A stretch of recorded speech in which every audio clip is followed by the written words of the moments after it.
Buenas, welcome to Conversations with Coco. I'm here with my amazing co-host, Cors Wavy. Your next episode, we here. Calling to go when I need all the answers. She told me don't worry, I got you, keep dancing. Future is popping as God is a witness. Start a new business, oh, it like vision. I took the people and accept me for me.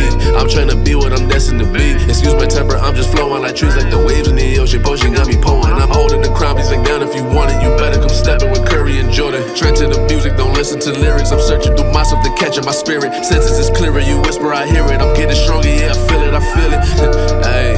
Hey, do not come near me with negative energy.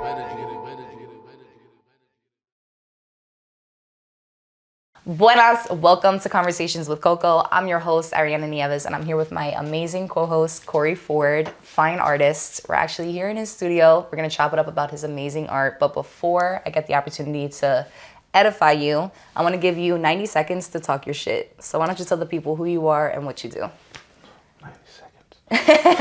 It could go over. It's all right. It's all right. Well, I'm Corey Ford, fine artist. Cors Wavy on Instagram. I'm super creative. I'm pretty dope. I have pieces with Swiss Beats, Nick Cannon, Rick Ross, and a few other celebrities. Let's talk a little bit more about, your transition into making art something that's actually your whole lifestyle. Something that was introduced to you when you were a little bit younger, right? You said you started doing it in high school around? Just as far as I can remember. From Okay. Younger than that, grammar school. Okay. Yeah. And you just started painting from there. Was it always painting, or were you more of like a doodler? Like you got into drawing first and then you kind of like evolved from there? Yeah, it was kind of evolved thing. Like the more I learned, the more I experimented. Awesome. And then what do you feel as if kind of was that tipping point for you that kind of switched it up? Like it went from you doing it as a passion project to realizing, like we were speaking about earlier, now what's next? Like what's coming to the light for you? Life. Okay. It was, life. Like how would I be able to make it and be as comfortable as I can? Right. And it all roads kind of led me to art.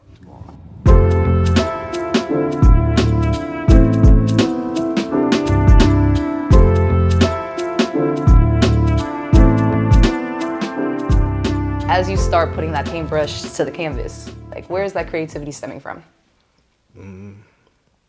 I always think of it as my passion. It just something. Like everything I paint, I have some sort of passion about it and some, I guess, deeper interest into it.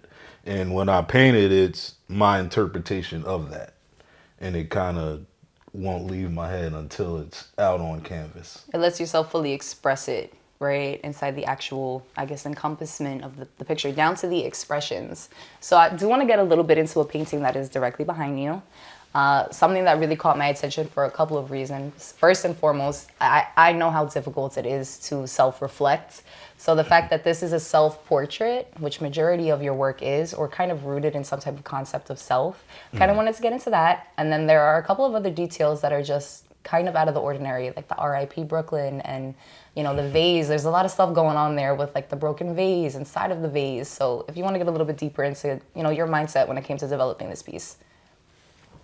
Well, it was a actual portrait of Andy Warhol. Mm-hmm.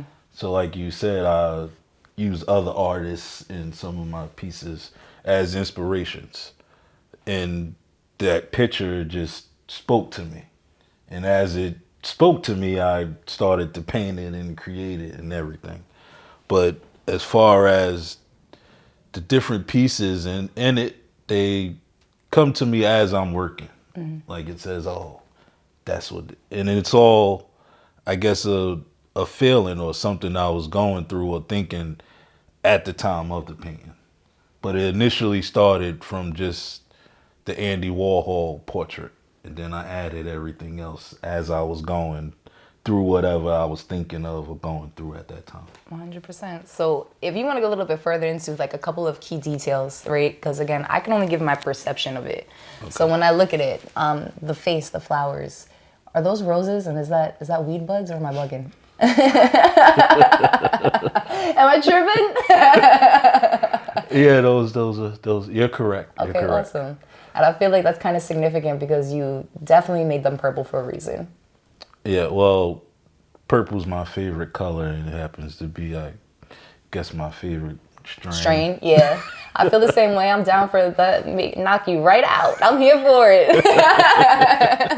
Why is there sharks and a guy being eaten in the background? I don't know if it should. Well, that symbolized my, I guess, anxiety Okay. of dealing with the outside world as far as art. Like, I think it's pretty rough. Okay. Like, just from me not knowing and being stuck at my easel and having to explore the other side, it's different. Do you feel as if there was like a point once you started? Because I mean, I studied art history in college, so I'm like a little bit of a nerd. So I obviously like I know that like even the Mona Lisa, like there is a lot of mental depth when it comes to artistry and classic art. So do you feel as if, I guess, people bringing up, your correlations and the pieces that you do to other previous artists, or even you kind of coming into your own with self-educating, and learning about these other details, do you feel as if they help you niche in? It helps me hone in. Yeah. It helps me hone in. And then a lot of times I would just stumble on, I guess, techniques and then learn that it's an actual thing and is a famous artist that created it. And I'm like, oh shit, like I just Organically. bullshitting. Yeah. I did just this. comes. Right, right. So with that, I guess it just gives me confirmation that I'm doing what I'm here to do. I love that. And it's so funny because I feel that way about so many things, like even in business, right? Like there are certain things that like your mind is just like organically like, oh, I'm going to do this way, run this way. And it's like, oh, these are actually successful patterns that other people have changed their life with. So that's amazing. And I really appreciate you bringing that to the forefront too. I can imagine how many entrepreneurs are watching this right now, or even artists that are hearing you speak and being like, shit, like I'm not crazy. Like, this does make sense. Like I can trust my gut. That's like the biggest thing, especially with as a creative. Yeah. Do you ever gotten yourself to a point where you're producing something and you're like trusting your gut and you're like, this is shit. I hate this. Has there ever been a moment like that in anything you're producing? No. Nah. No. I consider myself like I guess a problem solver when it comes to that. Because I kind of work on it until I think it's right. It may go totally left from how I did it in my head, but I get it to where I like it. And that even too is just such a strong trait of an entrepreneur. Like, you know what I'm saying? Like being adaptable, like being able to, especially when it comes to something as creative as this. Fun fact about me is that I loved art growing up too. And I love to sculpt, a little bit different. So I actually went to culinary school to do cakes because I was sculpting. And I felt the same way. Like there would be moments where like I'd be, working on something random, even in high school, like working on art random and like getting into it. And I'm like, this is not what I want it to be, but I'm just making it into wherever the wind blows me. You know what I'm saying? And you're producing stuff that's so impactful. And you're doing it with the same type of energy. That's so dope. Same type. Passion. That's all it is. Passion. That's the energy. Is there any point within your journey right now to where you are now, you're influencing your kids, like you're getting so many, even your community involved, your family involved. At this point, when you look back, did you ever believe you would be here with your art? No. Wow. No. Because actually, when I started painting after high school in 2000, I did it for maybe a year and a half, and I stopped. Wow. And I started again 2013. Wow. So it was like 13 years. Yeah. What did you do for 13 years?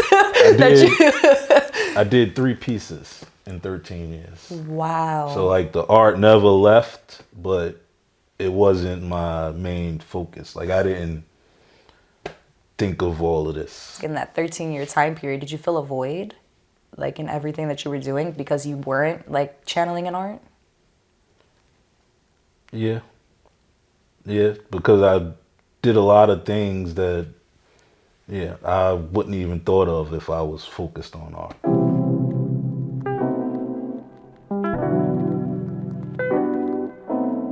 So first thing, street art, or otherwise more widely known as graffiti. How you feel about it? Creative. Here for it. Here for it. What I love too is one of the paintings that you had brought up, that you had actually done, Inner City Good Life. That's the name of the painting, right? Where you have, the conceptual of yourself, like the actual outline, and then inside of it, there are some street art pieces that are in there. So I just wanted to pick your brain a little bit more about that. Like, what was the concept behind that one? That was, well, when I do collages in that style, is basically just different ideas or different photos or photo references I want to use, but don't know how to do them. Okay. So I just throw them all into it. I'm into it. You're getting the point across. The same thing about the problem solving. Then I just put it together till it all works. Love that. Okay, number 2. Art history / classic art. And this is a great piece for us to kind of play with while we're talking about it. So how you feel? Love. Oh, interesting. What opened your eyes to that? Because I'm from Jersey City too, and trust me, they don't talk. I actually have a Venus of Willendorf tattooed on my finger right here. Oh, wow. So we don't talk about classic art at all. Trust me, I know. Like, so how did your eyes open to more classic art, even sculptors? From high school. Just, that's what I was learning about. Okay. And then when I started to research painting, those was the paintings I looked at. Awesome. So that's where I fell in love. It started there, and I guess it's still there. Wow. You see, the history paving the way for new concepts, for something like this amazing piece. This one is actually called Day and Night, and you incorporated a couple of different artists in here and made your own version of something completely new. My interpretation of how I seen the sculptor working on his art, where I reversed the size of the sculpture, which was actually smaller than him, but I made it bigger because our work is, in my eyes, bigger than us. So my art and what I create is bigger than me. I'm just a vessel for it. And then I used the creation of Adam from the 16th chapel. I use that in a lot of my paintings because that's God giving me my gift. And then day and night, because that's when I work, day and night. Amen. It's no time, it's just whenever. Absolutely. Oof. Amen. Okay. That was unexpected. Next question. Let's get into it, Corey. I'm obsessed. Tell me how you really feel. Personal development. Necessary. Oh, amen. And we're going to get into this piece, right? When we're talking about personal development. Oh, yeah. Why do you feel like it's necessary before we get there? Because that's where it all starts. With yourself. You wouldn't know how to do anything without knowing yourself first. Amen. I wouldn't be able to take my passion as serious as I am now if I didn't know myself, why I need to do it, or what. You got to know yourself first. Right. Yeah. 100%. And what I want to pick your brain about is actually this painting right here. So this painting is called I'm sorry, what's the actual name? Because on Instagram it was pretty lengthy. Oh, it's not even names. It's no title. Awesome. It was more of a feeling. Okay. So I guess a impulse painting. Okay. Sort of. In the description on Instagram, I just kind of got I put it down as the grower pick portrait. So there are some people that will help you grow your flowers and others that will pick yours. Right? Am I incorrect in that? No, not at all. Not at all. Do you want to break down this portrait a little bit more? Because am I wrong? Is this a self-portrait too or no? Well, no, that's a friend of mine. Okay. One of my best friends. Okay. And he was on my back about. I was actually gonna do myself. Oh, you always painting yourself. Okay. So I actually put him in it. But the idea came from a few missed phone calls and unanswered text messages. So I got to thinking what's this person really doing? Is they for me or are they against me? So that's where you get this side here taking the flowers and this side here helping the flowers grow. Wow. And then Yeah, I was gonna point this out. so that's I guess about what do you say, self-development, self-growth? Personal development, Yeah, personal development. So this hand, I guess, represents procrastination. So this is his hand taking his own flowers. Wow. Awesome. Sheesh. All right. Whoo. Okay. COVID. How you feel? Sad. Right. Why do you feel sad? I feel like everybody has their own. Just everything going on with it. Like it's just sad. It's a lot. Yeah. No, for a fact. And it's so funny. I asked all of my co-hosts this question, right? So I always ask that COVID, and there's two other ones that we're gonna get to that I always ask as well. But I haven't had that response. More people give me a response that's more like, well, it's affected my business in this way. Well, it's you know, I had to readjust because of this. And for you to just give a real, genuine human response is fucking refreshing. So tell me how you really feel. Jersey City. Home. I feel the same way. I feel the same way. Honestly, as everybody's experiences are different, and maybe some experiences may seem more extremes than others. Like, if Jersey City is me, like, you know what I mean? The experiences that shape me, develop me into this. And I hope you could say the same, because the art speaks for itself. This took me 2 days, maybe. Just sitting and working on it. Damn. I can't tell you the hours, but Yeah. 2 days. Like this one, like I got this far, this probably not even a week. Or coming up on a week. Well, no, I started maybe Thursday or Wednesday. Do you pay pieces before, like, a client reaches out to you? Like, Yeah, I'm just free. This is what I do. Right. So I'm always painting. Right. So I'm already 3 paintings Deep. ahead Okay. in my head. Got you. I came obsessed with the fact that you include weed inside of all the flowers. Like, I was like, I know I'm not bugging. I know. Well, it started with just a play on words, just rosebud. Oh. So the first rosebud painting, it's upstairs. It was just roses and bud. Like that was it. Got you. And then the Magritte thing came along, and then that's when this was the first one here. So this was the first rosebud. I believe you posted something about this. Not. It was on the website. Oh my goodness, the Child of God painting with the apple in front of his face.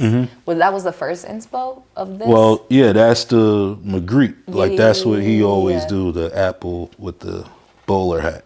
And that makes sense now with this, the flower. Well, the apple, really. Yeah. Wow. Okay. Price is about to go All up. right. Price is about to go up. Yesterday's price is not today's price. This one I'm interested in too. This is giving me high-key Basquiat feels. So this was before the rosebud, before I started this style. This, okay. So I was just doing, I guess I'll call it the drip method. Okay. So I was struggling with backgrounds. So that's how I filled it in, with just the water running and all that. Oh, it's kind of cool. And then I make stuff out of it. And the water drops, that was me experimenting with them. Like I was watching YouTube to learn how to do water drops. Oh, okay. So this was me practicing. So what's the concept behind this? Like, why do some of these babies have crowns and halos? Well, I was doing a thing, Lost Kings and Queens. So I guess they passed from, whatever.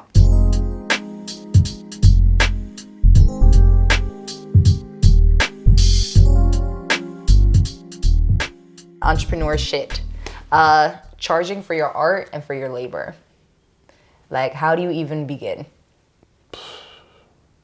That is the tough one. Right. That's why I That is a told you I'm tough gonna one. pick your brain, boy. I wasn't playing. That was a tough one. And I mean, it's really tough because, like, I do it, I have no, like, I'm not thinking of money or any type of monetary gain behind it. Like, it's just something I'm doing. Right. But then I got to think, if I want to keep doing it, I got to think about the money Right. part. But trying to come up with prices, that's always difficult. I don't have a problem charging. There you go. Yeah. That's a start. That's cool. It's just what to charge. Like, I don't want to, ask for too much, and I don't want to sell myself short, or leave any money on the table. So I think that's it's a difficult one. Safe to say you're definitely still selling yourself short, but today's price is not tomorrow's price, so we gonna work on that. But no, that's honestly, I'm happy that you're giving your genuine opinion on that, because it's hard for me, and I sell a product. I'm selling property, so sometimes like even, you know what I'm saying? It's different. So for you to give your heart and your soul into something, oh, child, yeah, I could. But even with property, I mean, you could find the number within that. With this, I mean, there's really no number to base it off of. Yeah. Right. The only thing I feel like you can judge your pricing off of is your previous work, I guess. Yeah. Like you leveling up from there. Like, I charged this much a year ago. I'm not that same person. Like now I can, you know what I mean? Ooh, and especially with all these high profile clients, you think it's a game. So I kind of want to go a little bit more into like this actual, because I brought it up a couple of times, but switching from this being just a passion to this being your full-time. I want to go a little bit more into that. That's not an easy flip. No, it's not. A lot of faith. And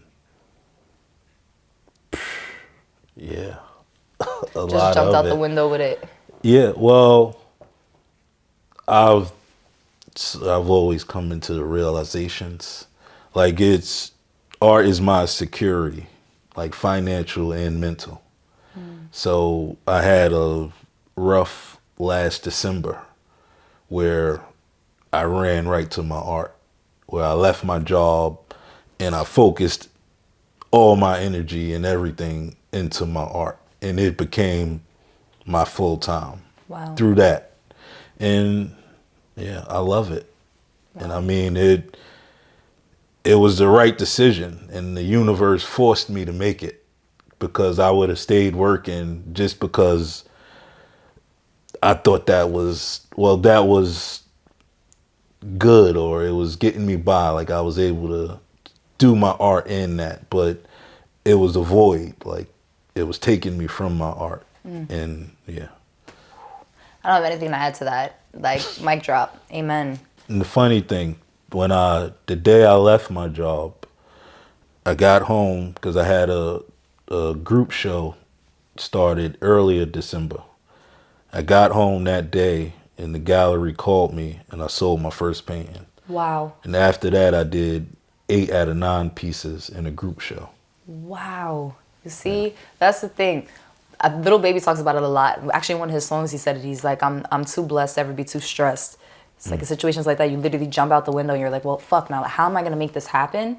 God's like, I got you. Like, we going to make this happen. You made the first step. Now, I got you. Amen. I'll show you a little bit. Amen. Amen. What you ready to handle? Yeah. God good at humbling too. We know that. Yeah. Is there anything you absolutely hate about this process? About entrepreneurship or anything like that? Just about this process? Nah. Ooh. I love it all. Especially that word, the process. You got to trust it because it gets you through. It gets you through. And it just keep you focused. As long as you're trusting it, you're putting everything into it, you get it all right back. There's one fact right now. Let's just say this platform right now is the world. And you're able to share one fact that the world needs to know about you, whether it be, your process, your art, anything like that. What would it be?